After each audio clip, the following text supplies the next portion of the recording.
So when I was going into this year's egg hunt, I was not particularly happy about how the last 2 years tended to disappoint me. Not because the eggs looked bad, not because I found the people who worked on them terrible. It was because the games themselves were just not good.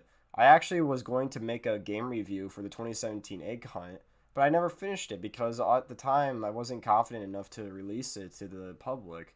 And also because I wasn't as constructive with it during the time. 2017 was too open in space, a lot of eggs weren't as rewarding to get, and the AI was just completely bad. 2018 was even worse. I do actually like the look of the game since there wasn't a lot of dead space. It was the functionality of it that made me hate it.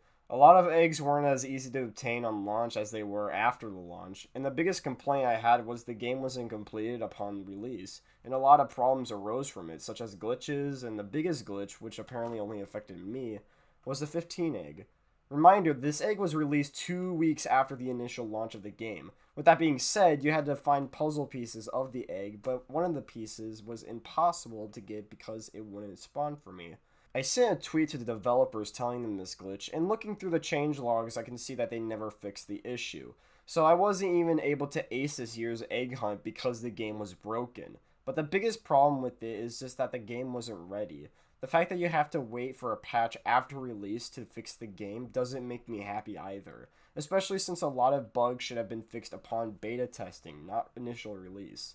I'm hoping this year provides me with the experience I want. We're going to be doing the egg hunt 2019 scrambled in time thing. It's made by this company named Lxced. That's funny. Okay. Alright, let's get this show on the road, I guess.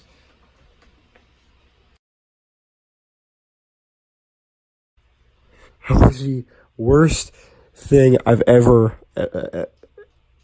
played on Roblox. Oh my god. Oh my, Jesus Christ, where do I even begin?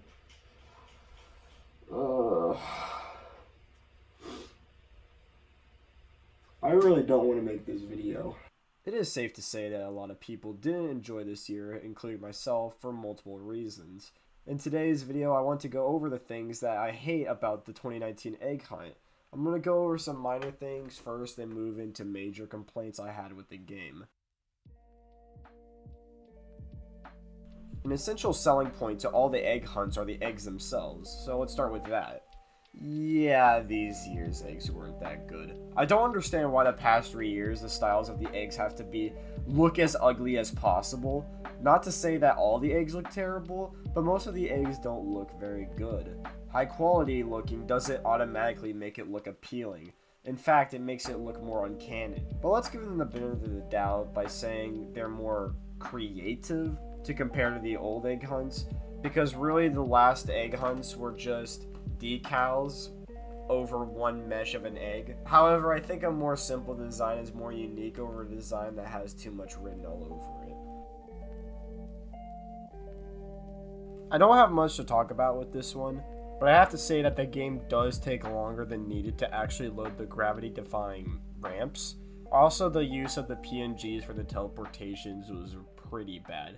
What would have been cool was to have an actual portal and a PNG overhead of it. Then when you collected the egg, the portal would either turn gray or cross out the PNG to indicate that it's already completed.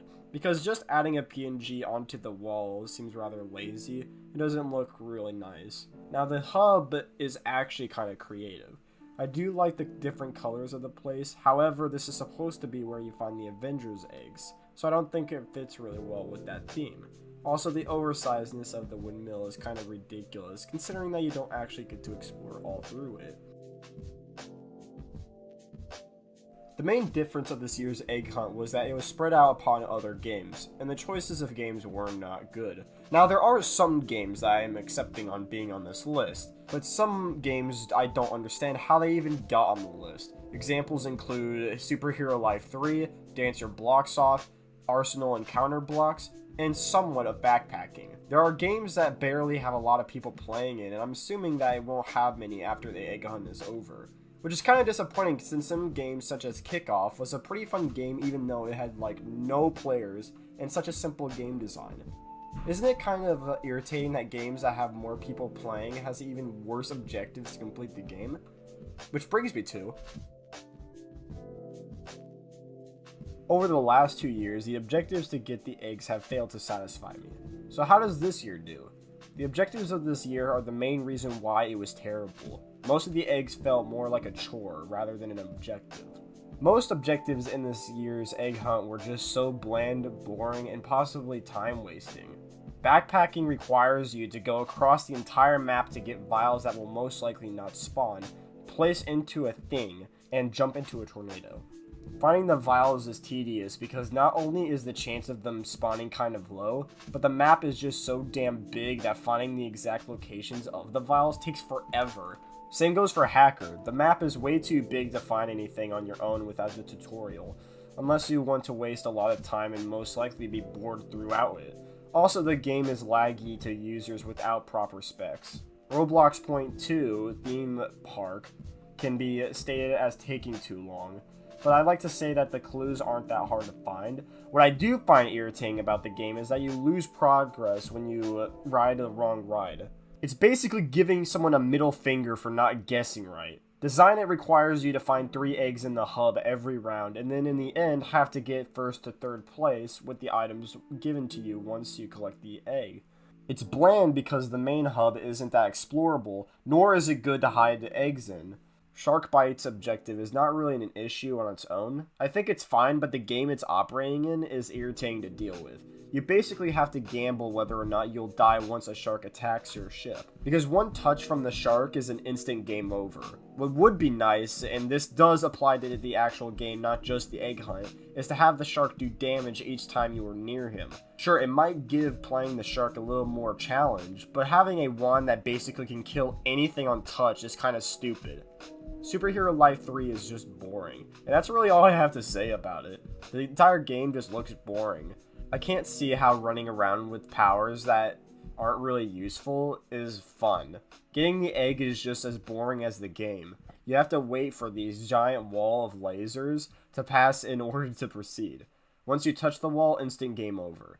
I think the most irritating thing about it is when you die, you spawn basically across the map and have to walk all the way outside the base in order to use superpowers to get back to the place and try again. The neighborhood of Robloxia requires you to basically wait for a giant crystal thing to spawn and then destroy it once it spawns. It's irritating because of how long it takes for it to spawn, and I think the worst game that applies all 3 aspects is Dance Your Blocks Off. Oh boy, where do I begin? Firstly, the objective is to get first place. Not second or third, mind you, only first. This means you have to make your mark or you'll be wasting time. Secondly, the game itself is just bad. There really isn't much you can do with the stuff you're given once on stage. Thirdly, the aesthetic of the game really makes me think of what makes most Roblox faces disgusting.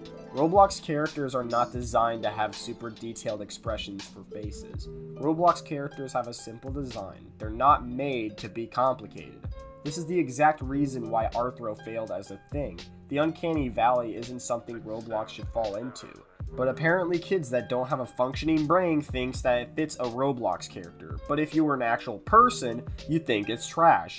Fourthly, the game is really tedious. The main start is 300 seconds of just waiting for people to change their outfits. 5 minutes is too damn long for someone on a kid's game to change into something different. Even games solely made for costume design don't take forever during the time given to change your outfit. Then you're forced to wait for everyone to do some kind of act on stage for 100 seconds. With a full server, that's a total of 900 seconds of just waiting for everyone to get through every person. Then at the very end, hope for your goddamn best that you did good, because if you do not get first place, it's time to waste another 15 minutes to get it again. The only luck you can get out of this is finding a server with people who are generous and patient. Speaking of luck, this brings me to a bulleted point of objectives in games. I'd like to illustrate that not every game incorporates luck over skill. Only 35% of the games take actual luck, and 51% are both the actual skill and a sprinkle of luck. Now I'd like to illustrate the definition of luck before we actually continue. I'd like to say that I do not believe that luck is an actual thing, but for the sake of argument I'll just be calling it luck. Probability is the likelihood of something happening or being the case. In mathematics, we can calculate the chances, aka probability, of something happening by doing some calculations. The probability of flipping a coin and getting heads is a 50% chance because a coin has two sides. And the chance of getting just a head on only one flip is 1/2, 50%. So let's read the definition of luck. Success or failure apparently brought by chance rather than through one's own actions. Now let's rewrite it with the terms that'll make it more noticeable as to why it's bad for game design. Success or failure brought by probability rather than through skill. Now yes, feeling lucky can be rewarding, but when you're not lucky, it feels horrible. That's why I see skill being more of a priority than luck, because it actually encourages someone to get better. I don't feel rewarded for randomly guessing something. I feel rewarded if I use my prior knowledge and chose with confidence. So let's talk about the games that take basically no skill. Backpacking has a chance of 4 types of vials dropping in one area, so that's a 25% chance of something you want dropping in that area, which isn't that good. Actually, make it a 20% chance because sometimes it doesn't even spawn. So if you were to travel across the map to a specific vial location, 1 out of 5 possibilities would be the one you need. Answer blocks off is full of people that want to do the egg hunt, so most people are going to be selfish and just want to get it for themselves. So you basically have a 1 out of how many people are in your game chance of winning exactly first place. Design it is similar to dance your blocks off, but you can just get first place through third, which makes winning way easier. Disaster Island has a chance of an egg dropping anywhere. I can't give a calculation since I don't know. I can assume that it's like a 30% chance of dropping. What makes it more irritating is that the egg can disappear if not touched. I don't understand why they can't just leave it there until someone picks it up. Actually, what's more annoying is when the egg doesn't drop near you, so the chances of you getting it are just as slim as it appearing. Dragon Rage's dragons depend on probability. When diving, they have a 1 out of how many people are alive chance of attacking just you. But what makes the egg worse is that being able to get it once the dragon drops is irritating, because most of the time it won't even register. Freeze tag is a mix between luck and skill, but it actually takes more luck, so that's why I'm putting it in this category. The chances of the shells spawning near you is slim. I got lucky because all the pieces were in one clustered area with no one else around. Another thing is the chance of not getting caught. Why this really isn't skill over luck is how lag works. It might not be in high lag, but it is definitely lag in general. Gravity shift relies on the probability of where the egg will spawn. I do not know if there are exact locations it spawns in, but I do know it switches and it's randomized throughout. I got insanely lucky because I was able to get it in like a minute. Natural disasters relies on the chance of a disaster that cannot ruin the launch of the egg. In my video, a meteor hit the rocket right when it was taking off. If it was acid rain, it wouldn't have done anything. I actually did have the chance of getting it when it tipped backwards and kept going, but the rocket itself was already tipped, so there's that. Pick a side is just a 50-50 chance of having more people being able to help fight and win. I think that would make it more easier for that game mode is to have them respawn after death, so there's still a chance of winning. Titanic is kind of a nitpick since really it's just chances of joining a game when a Titanic is actually sinking. Shark Bite relies on the chances of a shark not actually killing you once he attacks your boat. It's very slim since the shark can basically one-hit you with no effort whatsoever. Spell Battle is as obvious as it is. There's a 1 in 5 chance of you picking the right egg. The Labyrinth relies on the probability of the maze being completely messed up once night falls. The Neighborhood of Robloxia relies on the probability of it spawning, which I'm assuming is like 20%, because holy Jesus, does it take forever to get that dumbass egg. Last one is Zombie Rush being a chance of one of the zombies having the egg. So let's go over games that have luck but still need some skill. Arsenal, Counterblocks, Project Laser, and Roblox Battle are all games that actually require you to have some skill with shooter games. Really, the only kind of luck relating to them is having an actual team that can defend for themselves over you just carrying them, because you can only carry them somewhat far. Kickoff has the probability of the goalie not actually blocking it, but besides that, the game is really skill-based. Temple Thieves is really similar to Roblox Battle and Epic minigames, but what makes them different is that Temple Thieves relies on actual good players to be able to complete it. Having a team that's actually good is a chance. I can't really calculate it since I don't know what kind of players play the game. I could actually bring up the hub's boss. There's a chance of him throwing you back onto the rock, and a chance of him throwing you above the lava. The whole point of bringing up luck over skill is that it's not rewarding to get something by random chance, or something that you did in order to get the reward. Having more skill and getting a prize is way more deserving and satisfying, over basically having to do nothing to get a prize.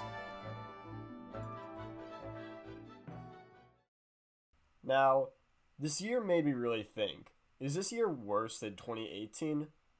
Yes, by a long shot. 2018 is bad, but compared to 2019, it's a holy grail.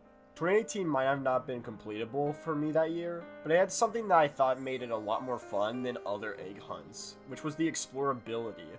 The ability to double jump, wall jump, dive makes the game way more fun to explore and to be able to appreciate how the game was actually made. I actually had more fun exploring the terrain than I did finding the eggs. The only thing that I actually enjoyed about this year was because I had friends to accompany me when doing the egg hunt. If I didn't have friends with me doing the egg hunt, I'd probably be more irritated about making this video than I am now. This year doesn't even make me want to revisit it, and I actually think that's the worst thing.